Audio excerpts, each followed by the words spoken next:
Thank you. We came here today to give you some information about the latest situation in Palestine. We met a few minutes ago with the Secretary General.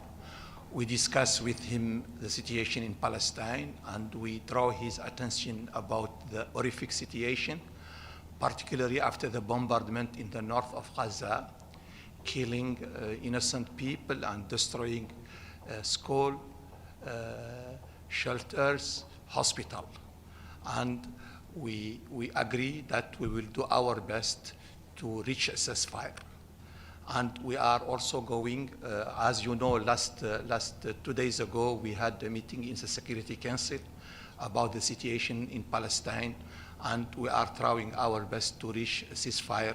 Is very urgent and very important. We also discussed the recent news in invasion, after the invasion in Lebanon by the Israeli occupied power, which killed innocent people, including United Nations forces.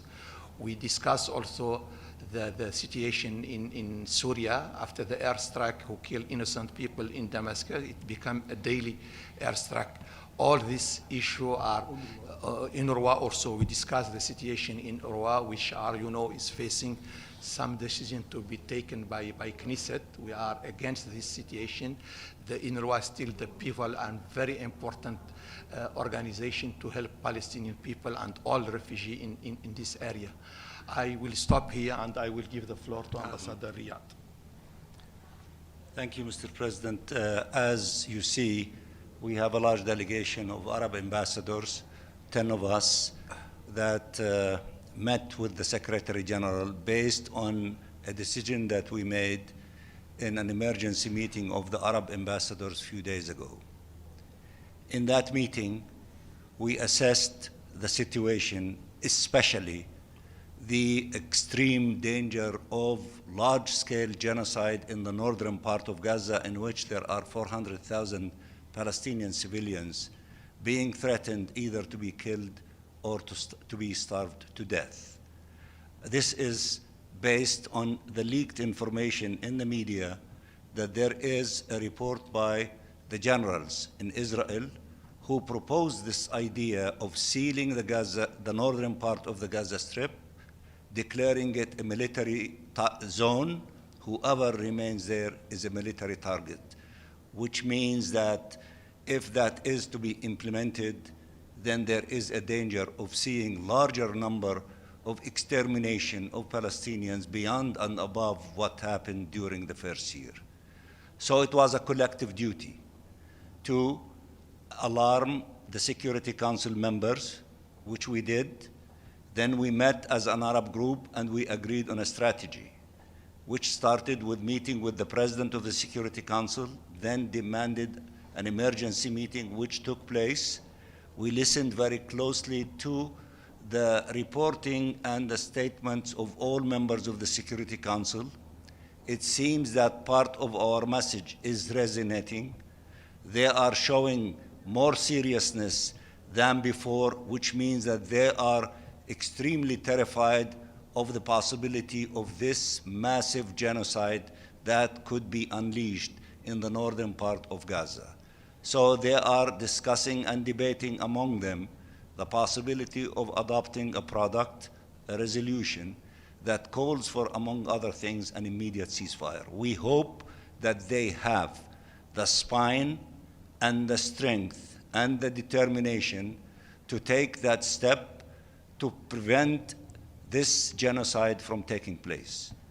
The Israeli occupying authorities, instead of learning from all these lessons and to stop this war against our people in Palestine, particularly in Gaza and more specifically in the north, they're expanding the war against Lebanon, which we condemn, and we are in full solidarity with our brothers and sisters in Lebanon.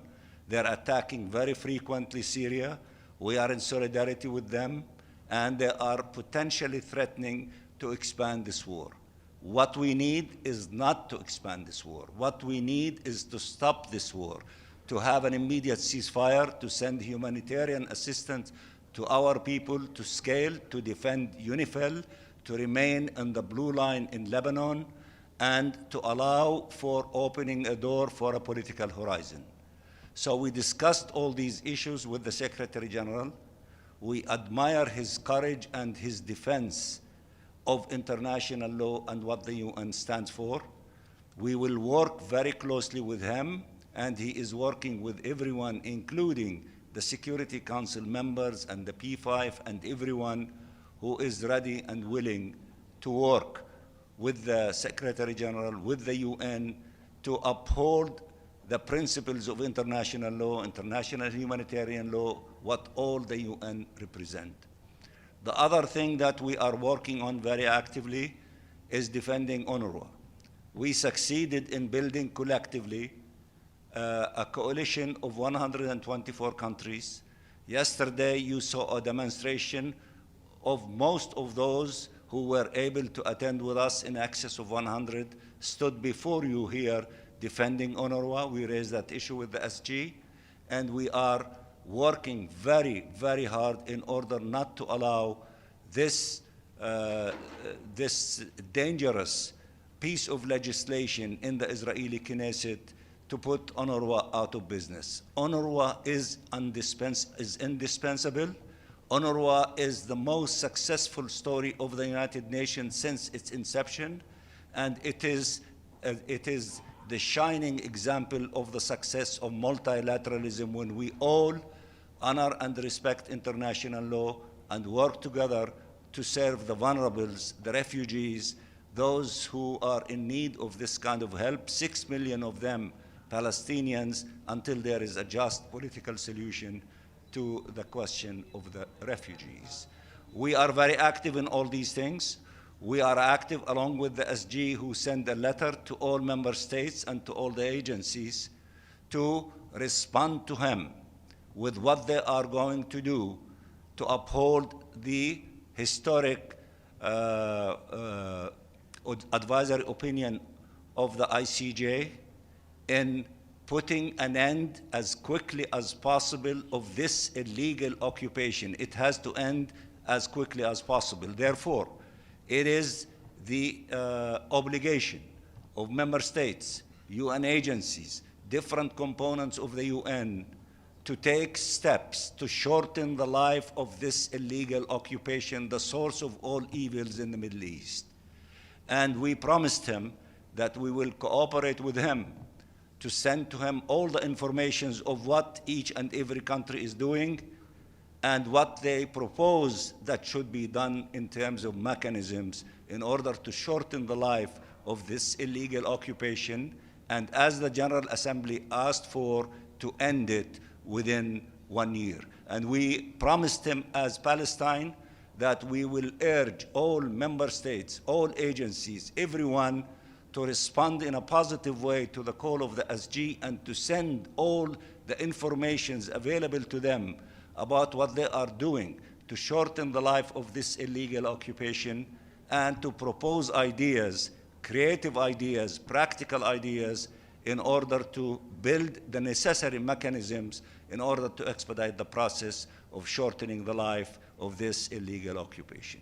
We thank you very much for being with us every step of the way, and we will always share with you what we do, and we count on you to transmit the essence of what we tell you to your audience. Thank you very much. Edith, you deserve the first question. Thank you, Mr. Ambassador. 2 questions. First, on a Security Council resolution, is there actually any draft on paper yet? And when would you see this possibly being put to a vote? And secondly, both Israel and Hamas have indicated since the death of Yahya Sinwar announced yesterday that they have no intention in stopping the war in Gaza, and I wonder what your reaction is to that. Let me just tell you with regard to the first question, we are ready to have a product, a resolution, to be put to a vote yesterday in the Security Council, as far as we are concerned as an Arab group.